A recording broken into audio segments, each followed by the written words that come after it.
తిరిగి BCN news కి స్వాగతం. లక్ష్మీ నరసింహస్వామి జయంతి సందర్భంగా శ్రీ కాళహస్తిలో స్వామికి అభిషేకాలు ఘనంగా జరిగాయి.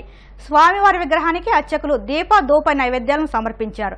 ముందుగా హోమాలు నిర్వహించిన అనంతరం స్వామికి పలు ఆధ్యాత్మిక కార్యక్రమాలు నిర్వహించారు.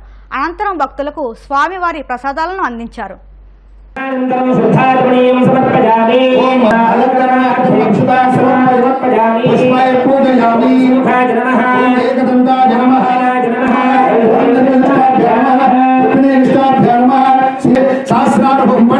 सुदर्शनाय विद्महे महाप्रभवे नमः। ओम नीलाक्षाय नमः। ओ सहमावाहयामि स्थापयामि पूजयामि आवाहित समस्त देवी देवताभ्यो नमः। ध्यायामि ध्यानमस्मरन् पूजयामः।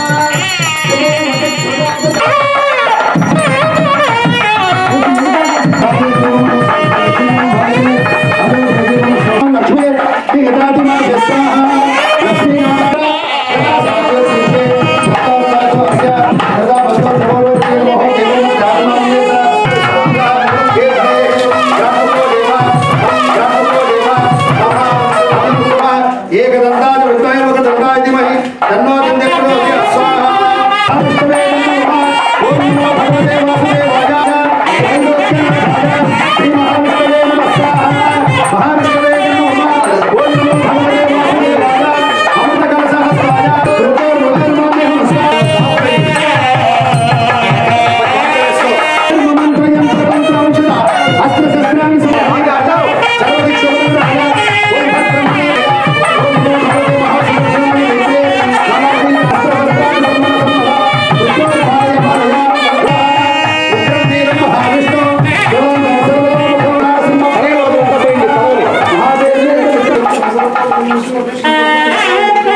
ओम क्लीं कृष्णाय गोविंदाय गोविंद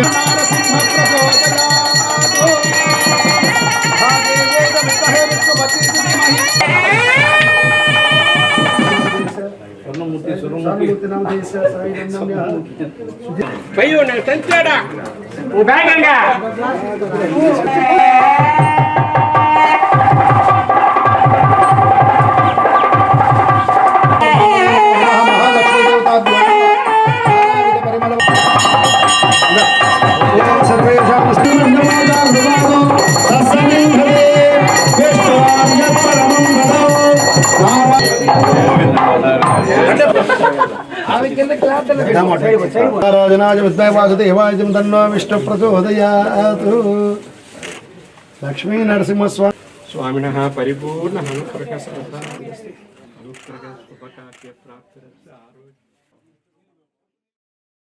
చెన్నైలోని తిరువొత్తియూర్ కాలతిప్పేటలో షాకింగ్ ఘటన చోటు చేసుకుంది. కళ్యాణ వరదరాజు పెరుమాళ్ల ఆలయంలో వైకాసి బ్రహ్మోత్సవం నిర్వహిస్తున్నారు.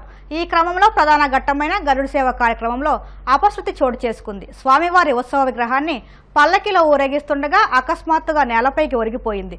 ఈ క్రమంలో దేవుని విగ్రహం నేలపై పడిపోయింది. వెంటనే అక్కడున్న వారు అప్రమత్తమై విగ్రహాన్ని పల్లకిలో యథావిధిగా కూర్చోబెట్టారు. రాష్ట్రంలో అన్ని శాఖలు పడకేశాయని మాజీ మంత్రి టీడీపీ సీనియర్ నేత సోమిరెడ్డి చంద్రమోహన్ రెడ్డి విమర్శించారు. ఎన్ని సీట్లు వస్తున్నాయో జగన్ చెప్తే ఐపాక్ టీం చప్పట్లు కొడుతుందని, ఎన్ని సీట్లు వస్తాయో చెప్పాల్సింది ఐపాక్ టీమే కదా అని ఎద్దేవా చేశారు. వైద్య శాఖ అనారోగ్య స్థితిలో ఉందని, వైసీపీ నేతల మాదిరిగా తాను ఎలాంటి అవినీతి చేయలేదని, వైసీపీ నేతల ఆరోపణలపై నెల్లూరులో సమాధానం చెబుతానని సోమిరెడ్డి సవాల్ చేశారు. సినిమా పోతాం, ఆ సినిమా 3 గంటలు విలన్తో కూడా ఉండే అరాచక శక్తులు ప్రజల్ని, హీరోని వాళ్ళకి నరకం చూపిస్తారు. ఆఖరాన్ని క్లైమాక్స్లో ప్రజలందరూ తిరగబడి, హీరో తిరగబడి ఆ విలన్కి శుభం రాస్తారు. అంతటితో ఎండ్. వాళ్ళ జీవితాలు ఈ 5 ఏళ్ళు ఎంత అరాచకాలు చేశారో వాటికి క్లైమాక్స్లో తిరిగి వాళ్ళకి చావుని చూపిస్తారు, రాజకీయ చావుని. అది ఇప్పుడు ఈ 5 ఏళ్ళు జరిగింది ఏంటంటే 5 ఇయర్స్ అరాచకాలే, దుర్మార్గాలే. అయిపోయింది మీ సినిమా. రేపు 4వ తేదీ ప్రజలు మీకు సినిమా చూపిస్తారు. జరగబోయేది అది. ఇప్పుడు ఐపాక్ తిరిగిపోయే టీం తిరిగి ఐపాక్ టీం సర్వేలో ఇంత వచ్చిందయ్యా, నువ్వు గెలుస్తున్నావు, వైసీపీకి ఇన్ని ఎంపీలు వస్తున్నాయి, ఇన్ని ఎమ్మెల్యేలు వస్తున్నాయని చెప్పాలా. ఈయన పోయి జగన్మోహన్ రెడ్డి ఐపాక్ టీంకి ఇన్ని వస్తున్నాయి మనకేం చెప్తే వాళ్ళు చప్పట్లు కొట్టేది ఏంది? ఇది నాకేం అర్థం కల. అందుకని ఆయనకి బుర్ర చెడిపోయింది. ఇప్పుడు చూసాము మాచర్ల, తాడిపత్రి, వాటన్నిటికీ రేపు 4th చూపిస్తారు, ఓటు రూపంలో చూపిస్తారు మీకు. గ్రేట్ అగ్రికల్చర్ మినిస్టర్, ఆయన శాఖ మూతపడిపోయింది. వ్యవసాయ శాఖ లేదు, నీటిపారుదల శాఖ లేదు. రాష్ట్రంలో 5 మంది డిప్యూటీ సీఎంలు ఉన్నారు. ఎవరినన్నా కదిలించండి, ఫలాని శాఖ ఎవరు, ఫలాని డిప్యూటీ సీఎం ఎవరు, అగ్రికల్చర్ మినిస్టర్ ఎవరు, ఆయన ఎక్కడున్నాడు, అరగంట మినిస్టర్, ఇరిగేషన్ మినిస్టర్. శాఖలన్నీ మూతపడిపోయినాయి. వ్యవస్థల్ని కుప్పగూల్చి. ముఖ్యమంత్రులు మారుతారు, ప్రభుత్వాలు మారుతాయి. నిండు శాసనసభలో మెజారిటీ గవర్నమెంట్ ఏదైతే అలికేషన్, బడ్జెట్ అలికేషన్ ఫైనాన్షియల్ ఇయర్కి చేస్తుందో 10% ప్లస్ ఆర్ మైనస్ ఇంప్లిమెంట్ అవుతాయి. జగన్మోహన్ రెడ్డి గవర్నమెంట్లో వాటికి వాల్యూ లేదు. అసెంబ్లీకి వాల్యూ, చట్టసభకి వాల్యూ లేదు. ఐపీఎస్లు, ఐఏఎస్లు ఆ బిళ్ళలు మీ బూట్ కాళ్ళ కింద నలిగిపోయినాయి. సరే, ఇప్పుడు ఆయన వ్యవసాయ శాఖ మంత్రి, నా బ్లడ్ కావాలంట, నా రక్తం టెస్ట్ చేయించాలంట. నేనేమంటానండి, ఇతను ఆయన డూప్ మాస్టరు. నేను ఏది మాట్లాడితే నా రక్తంలో కల్తీ మద్యం లేదు, నా రక్తంలో నకిలీ పత్రాలు లేవు, ఇల్లీగల్ మైనింగ్ లేదు, నాకు ఇచ్చిన పోర్ట్ఫోలియోలో శాఖలు మూతేసుకున్నది లేదు, అందుకనే నువ్వే పంపించాయా. ఈరోజు సింహాచలం స్వామి దర్శనానికి వచ్చే సాయంత్రానికి మెడ్రాస్ పోయి నెల్లూరుకి వస్తా. ఏ హాస్పిటల్ కావాలంటే నీ వైసీపీ హాస్పిటల్, నీ సాక్షి గ్యాంగ్ని పంపించు, నా రక్తం పరీక్ష చేయించుకో, ఏముంటుందో చూసుకో. ఒకే మాట, ఒకే బాట, నీతి నిజాయితీ ఉంటాయి. ఆస్తులు కాదు, ఉన్నాయన్నీ బాగుంగొట్టుకున్నాం, అయినా నా రక్తంలో అదే ఉంటుంది. నీ మాదిరిగా దోపిడీ ఉండదు. ఆయనకి ఇప్పుడు నేను వచ్చి రక్తం టెస్ట్ చేయాలంట. మన కర్మ. ఇటువంటి వాళ్ళు ఈరోజు జగన్మోహన్ రెడ్డి క్యాబినెట్లో ఉండారు. నేను అందుకే చెప్తున్నా, నెల్లూరుకి సాయంత్రానికి చేరతా, నీ ఇష్టం వచ్చిన పంపించి నా రక్తం పరీక్ష చేయించుకో, నాకేం అభ్యంతరం లే, నిన్ను చూసి భయపడేది. ఆరోగ్యశ్రీ నెట్వర్క్ ప్రైవేటు ఆసుపత్రులు ఎదుర్కొంటున్న సమస్యలపై రాష్ట్ర ప్రభుత్వానికి నివేదిక సమర్పిస్తామని, ప్రజలకు ఆరోగ్యశ్రీ పథకం ద్వారా అందిస్తున్న ఆరోగ్య సేవలను ప్రైవేటు ఆసుపత్రులు యథావిధిగా కొనసాగించాలని కలెక్టర్ జె నివాస్ కోరారు. కలెక్టరేట్ హాల్లో కలెక్టర్ నివాస్ జిల్లాలోని ఆరోగ్యశ్రీ పథకం ద్వారా ఆరోగ్య సేవలు అందిస్తున్న ప్రైవేటు ఆసుపత్రుల ప్రతినిధులతో ప్రత్యేక సమావేశం నిర్వహించారు. గత సెప్టెంబర్ నెల నుంచి తమకు బిల్లుల చెల్లింపు పెండింగ్ పడినందున ఆర్థిక భారం కారణంగా ఈ అత్యవసర సమావేశాన్ని నిర్వహించారు. ఈ సందర్భంగా ఆయన మాట్లాడుతూ, వివిధ కారణాల వల్ల ఆరోగ్యశ్రీ నెట్వర్క్ ఆసుపత్రులకు గత కొద్ది కాలంగా చెల్లింపుల్లో జాప్యం జరుగుతున్న దృష్ట్యా బిల్లులు సత్వర చెల్లింపులకు చర్యలు చేపట్టాలని కోరారు. అనంతరం ఆరోగ్యశ్రీ పథకం అమలులో నెట్వర్క్ ఆసుపత్రులు ఎదుర్కొంటున్న సమస్యలను అడిగి తెలుసుకున్నారు. కాకినాడ నగరంలో పారిశుద్ధ్యం మెరుగుదలకు ప్రత్యేక చర్యలు తీసుకున్నట్టు కాకినాడ నగర పాలక సంస్థ అదనపు కమిషనర్ సిహెచ్ నాగనరసింహరావు తెలిపారు. ఈ మేరకు ఆయన మీడియాతో మాట్లాడుతూ, కాకినాడ నగరాన్ని సుందరంగా తీర్చిదిద్దేందుకు ప్రజలు సహకరించాలని కోరారు. చెత్తను రోడ్డుపై వేయకుండా పారిశుద్ధ్య కార్మికులకు అందజేయాలని కోరారు. తడి పొడి చెత్తను వేరు చేసి కార్మికులకు అందించాలని ఆయన కోరారు. జిల్లా కలెక్టర్ గారు, స్పెషల్ ఆఫీసర్ గారు, అదేవిధంగా మన కమిషనర్ గారి యొక్క ఆధ్వర్యంలో రెగ్యులర్ శానిటేషన్ అంతా కూడా బాగానే జరుగుతుంది. సో డోర్ టు డోర్ సంబంధించి మనం 108 హాపర్ టిప్పర్ వెహికల్స్ కూడా మనకు డోర్ డోర్ కలెక్షన్లో చేయడం జరుగుతుంది.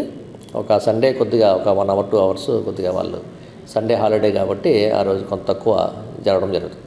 అయితే పబ్లిక్ చాలా వరకు సాగ్రిగేషన్ చేస్తున్నారు, చాలా వార్డులు తిరగడం జరుగుతుంది, సాగ్రిగేషన్ చేస్తున్నారు, వెట్ వేస్ట్ డ్రై వేస్ట్ కింద కూడా ఇస్తున్నారు. సో అయితే కొన్ని స్లమ్ ఏరియాస్లో కొంత వరకు కొంతమంది సరిగ్గా ఇవ్వకపోవడము, టైంకి ఇవ్వకపోవడము, ఇలాంటి వాటి వల్ల వాళ్ళు డ్రైన్స్లో కానీ రోడ్డు మీద కానీ పడేస్తారు. అది కూడా అబ్జర్వ్ చేయడం జరిగింది కంటిన్యూస్గా. సో దాని మీద మరి వాళ్ళ మీద ఫైన్స్ వేయాలి.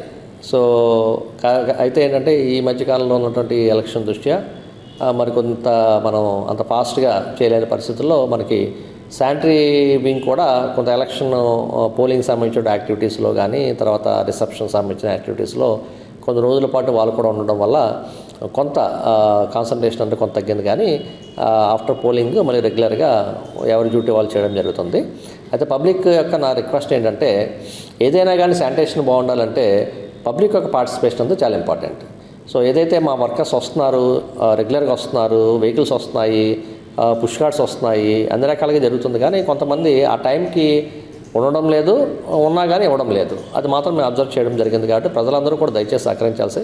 ఎందుకంటే మన సిటీని నీట్గా ఉంచుకోవాలంటే మనం ముఖ్యంగా శానిటేషన్ అనేది చాలా ఇంపార్టెంట్, పబ్లిక్ పార్టిసిపేషన్ చాలా ఇంపార్టెంట్. వార్తలు ముగించే ముందు ముఖ్యాంశాలు మరొక్కసారి. ఏపీలో పోలీసుల తీరుపై మాజీ మంత్రి ప్రత్తిపాటి అసహనం. పిన్నెల్లి రామకృష్ణారెడ్డిని ఎందుకు అరెస్టు చేయడం లేదంటూ సూటి ప్రశ్న.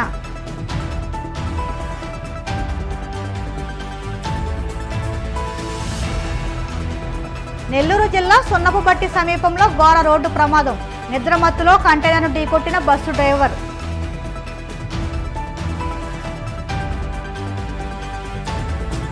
రాష్ట్రంలో అన్ని శాఖలు పడకేశాయన్న మాజీ మంత్రి సోమిరెడ్డి. అధికారంలోకి రాబోయేది కూటమి ప్రభుత్వమే అని ధీమా.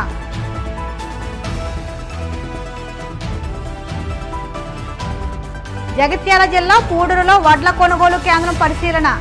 రైతుల నుంచి వెంటనే ధాన్యం కొనుగోలు చేయాలంటూ BRS MLA Harish Rao demand. ఇవి ఇప్పటి వరకు ఉన్న వార్తా విశేషాలు. మరిన్ని వార్తా విశేషాలతో మళ్ళీ కలుసుకుందాం. అంతవరకు సెలవు. నమస్కారం.